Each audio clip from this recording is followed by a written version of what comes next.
Hi, Emily here from Emily's Visions. I'm dressed because I've just come from a photo shoot under my art name Hachiko, and I thought that even though it was quite tiring, I thought I would give you a little bit of this aspect of me before I have another seizure, because I had a little slight one on the way home. So I thought what I'd do is I'd answer the three main questions people ask me when they meet me as a geisha in Totnes. So, 1. Why the white face? This is quite interesting because it's actually quite a practical reason. Because when geisha started hostessing, they were in places that was like only lit by candlelight. There was no electric light, so it was quite subtle lighting. And to be a good hostess, you need to shine out and be really visible, especially your expressions. So that's why they painted their faces white. And in fact, that was a tradition that had been passed down for a long time in Japan, in the Heian court, so that the emperor would be able to see people, sometimes even from behind a gauze in candlelight. Very important to be able to see people properly. But it's interesting because I think very often we can be a bit sort of interested in the exoticism of it, whereas actually it's interesting if you do some research, which I have done whilst I've been learning to be a geisha. The idea of white skin as a beauty thing is actually found in many different cultures. In fact, even like our Queen Elizabeth I, when in Edo times, when the geisha were very busy in Tokyo, we had Elizabethan times over here, and our Queen Elizabeth had a white face painted just like this, and it was very fashionable to have a white face. And that's also reflected as well in some modern things, like for example in the story of Snow White. We watched the Disney princess Snow White. She's called Snow White because she has skin as white as snow. So maybe not just a Japanese thing. Second question, what do geisha do? Geisha are basically preservers of Japanese art. They're preservers of Japanese art now, but when they started out, you know, they were innovatives too. So, for example, the way they dressed would inspire all the other ladies around them to maybe dress the same way. They were like fashion models. But they learn shamisen to play musical instruments. They learn traditional dance and games, so that everybody can come to a party and feel entertained and looked after. Third question. But aren't geisha prostitutes? So this is an interesting one. There are many different reasons for this preconception, but one of the main ones is because geisha used to work alongside prostitutes when they were starting to work. Prostitution was illegal in Japan and sort of unquestioned really up until around 1956.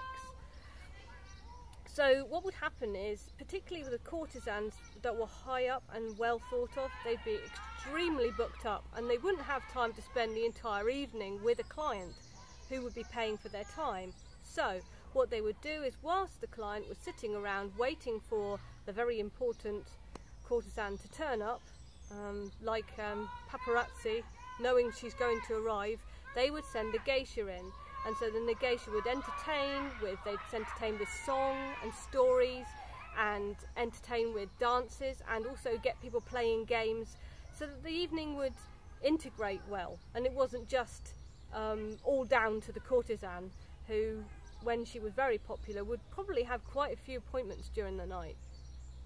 So one thing I find interesting about this is that when people worry about whether geisha are prostitutes, what geisha have found themselves experiencing is that they've been tarred with the same brush. They've been hanging out with women who do a certain thing, and so then people judge them as the same thing.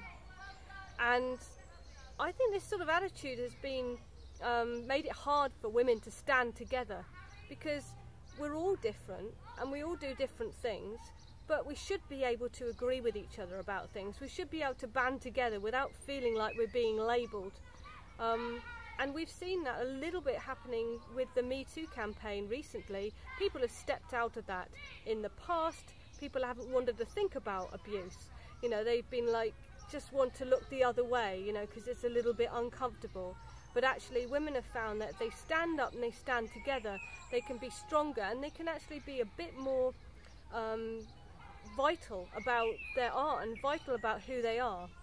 And that's what Geisha do. Geisha carry on regardless of the misconceptions, because they know that that's what it is. It's a misconception. So I want to share a secret with you, and that is that you, whoever you are surrounded by strong women. They may not be easy to spot. They may be strong because, you know, they're basically running a really efficient house, you know, or, you know, maybe they're raising happy children, or maybe they're always good at work, they turn up on time, and they're developing their skills. They don't shout about it, because we women don't tend to shout about it, and we have had a tendency to want to step away from strong women, because we don't want to be labelled in the same way that Geisha were with the prostitutes. We don't want to be labelled as a strong woman whose attitudes are all out there and dramatic, and maybe they don't fit in well with society and what people think. So I just want to encourage you to be strong, because it's very scary for me to be a geisha. When I go into town, lots of people talk to me. They give me compliments. Most of them are extremely positive, but it's still really scary and it takes a lot of energy. But I have found that as a geisha and doing this and really applying myself to my art, because I've been learning tea ceremony, dance, shamisen, conversation skills, confidence in myself, I have met some really interesting women, some really strong women. And unless you step out and be a little bit strong yourself from time to time, you probably won't discover them, because they will be scared too. Nobody wants to be tarred with the same brush. Nobody wants to be labelled as an extremist. But it's really important, I think, to seize your art and go for it, because then you can really start to plant seeds and see how that ripens for you. So I'm going to say, dozo yoroshiku onegaishimasu to you all. I hope to build a good relationship with you, and I'm looking forward to coffee and a brownie now, so I'm going to sign off, and I will speak to you all later.